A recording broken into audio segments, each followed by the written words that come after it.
wabarakatuh. Salam sejahtera untuk kita semua. Perkenalkan, nama saya Nana Rohani dengan NIM 2103612010039 akan mempresentasikan materi tentang teori perkembangan atau teori. Yang pertama, pengertian teori perkembangan atau teori linear. Teori linear beranggapan bahwa perubahan sosial memberikan kemajuan bagi masyarakat. Berdasarkan teori ini, perubahan sosial mengarah pada tujuan tertentu seperti perubahan dari masyarakat tradisional ke masyarakat modern. Teori linear mengasumsikan bahwa perubahan terus terjadi layaknya sebuah tahapan di mana setiap tahap dipandang lebih baik dibandingkan tahap sebelumnya. Contoh teknologi komunikasi zaman sekarang memungkinkan interaksi jarak jauh dalam waktu cepat, di mana hal ini tidak terjadi di masa lampau.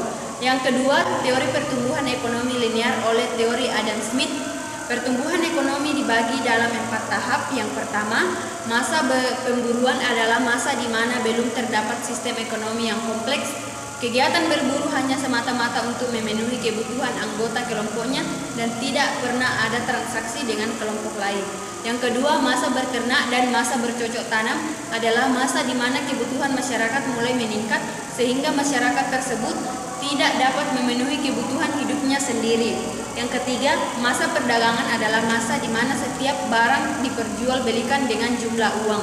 Yang keempat, masa perindustrian adalah masa di mana kegiatan ekonomi yang dilakukan meliputi mengelola bahan mentah, bahan baku, barang setengah jadi, atau barang jadi menjadi barang dengan nilai yang lebih tinggi untuk penggunaannya. Yang ketiga, teori pertumbuhan oleh teori Karl Marx. Feodalisme. Pada masa feodalisme tercermin kondisi yang masih bersifat tradisional, di mana tuan tanah merupakan pelaku ekonomi yang memiliki posisi tawar-menawar relatif tinggi dibanding pelaku ekonomi yang lain. Kapitalisme.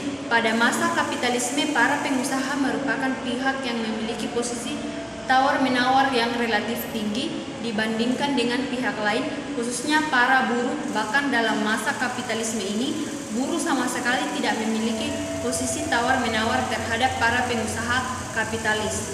Sosialisme. Sejalan dengan perkembangan teknologi, pemupukan modal yang dilakukan pengusaha dialihkan pada investasi teknologi sehingga terjadi peralihan tenaga manusia dengan tenaga mesin yang pada akhirnya mengurangi eksploitasi buruh namun meningkatkan angka pengangguran. Sekian dari saya, terima kasih.